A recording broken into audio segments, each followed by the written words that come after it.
Hey guys, what's up? It's Darkman here and welcome back to another 5-minute Mythic Tank Dungeon Guide for BFA. Today we're doing Freehold.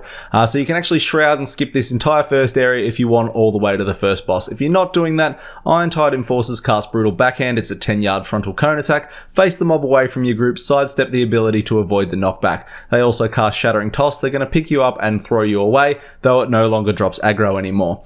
The Iron-Tide Mastiffs apply Crippling Bite. It slows you by 50% and they also enrage, so soothe them when possible. The Corsairs cast Poisoning Strike on you, causes the mob to basically shadow step behind you and leave you with a 12-second dot. The Crack Shots, these guys throw grenades, don't stand in the bad. The Bonesaws use Filthy Blade, it deals damage and gives you Hepatitis C for 12 seconds, so dispel this, and you also want to interrupt Healing Balm whenever you can. Then you're on to the first boss, Sky Captain Crag. Starts off on his parrot and dismounts at 75%. Watch the charge, the bad swirlies on the ground in the first part. After the dismount, watch the parrot charge. You'll be using Dive Bomb going across the arena. Watch out for the Azurite Pistol Shot, just don't stand in it. Interrupt the Revitalizing Brew cast ASAP, and then drink the Revitalizing Brew if you require it, though know it's a channel, so don't move. Then you're on to the second boss trash, which are the Blacktooth Brutes. These cast Earthshaker. It slows people by 40% for 8 seconds, whoever is within 5 yards of the mob, so watch this. The Duelist cast Dash. It stuns you, try not to get hit by it. The Oarsman cast Sea Sprout. This is a big one to interrupt. Make sure you interrupt it or get away. It deals a lot of damage. The Bilby Rats, they cast Shadow Step and they put an 18-second disease on you. The Knife Jugglers, stay spread out if possible when fighting these, as they have an ability called Ricocheting Throw. The Vermin Trappers, they throw traps. Run away from the traps before they activate, otherwise you'll get stunned. The Knuckle Dusters cast Shattering Blow. You want to interrupt this, it deals damage and interrupts players around you casting. The Scrappers cast Blinding Rage. It causes them to fixate on a player for 8 seconds and increases their damage by 50%, so watch this.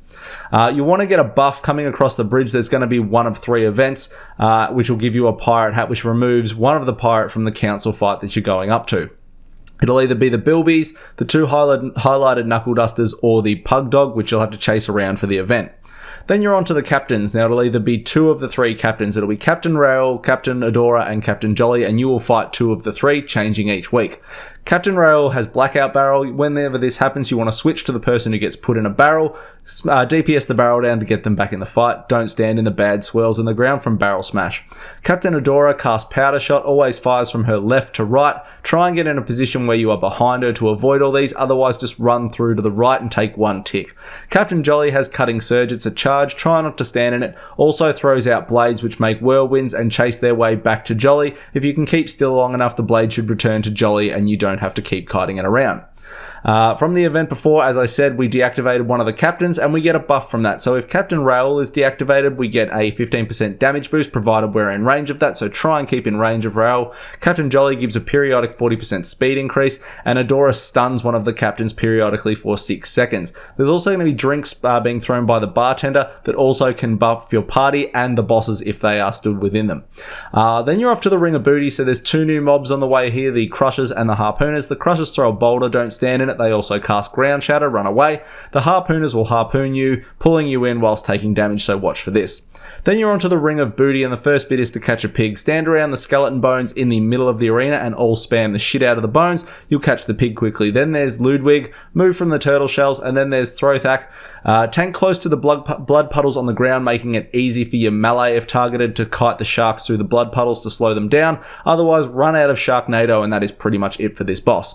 Then you're on the way to the last boss. You'll come across these Iron-Tide officers. They use Oil Blade. It reduces your healing by 75% and deals magic damage. The Iron-Tide Ravagers, these cast Painful Motivation. You can actually let this cast go through with a whole bunch of mobs and they will all kill themselves while you kite away. It makes it really easy. If you are killing them, make sure you interrupt the Thundering Squall. It's also worth mentioning that you can skip all of this trash with a Rogue or a Warlock portal from the bridge up.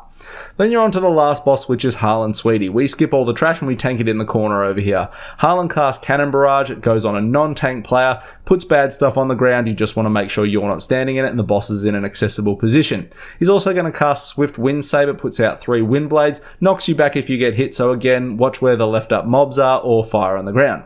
Harlan will also spawn ads. The group needs to switch to them. You can CC them. Harlan gains buffs at 60% and 30%. At 60%, all of his special abilities target everyone but the tank. So there's going to be 4 patches of Cannon Barrage going out. There's going to be 12 Swiftwind Sabers to be mindful of as well on the knockback. And at 30%, he will gain a haste speed buff, but he'll also take 100% increased extra damage, in which you just nuke him down in. So that is pretty much it, guys. Any questions, hit me up in the comments below. Otherwise, thank you very much for taking the time to check out the guide. Like, comment, subscribe, come hang in Discord, come say hello on Twitch, and I'll see you all next time. Thanks, fam. Shadows.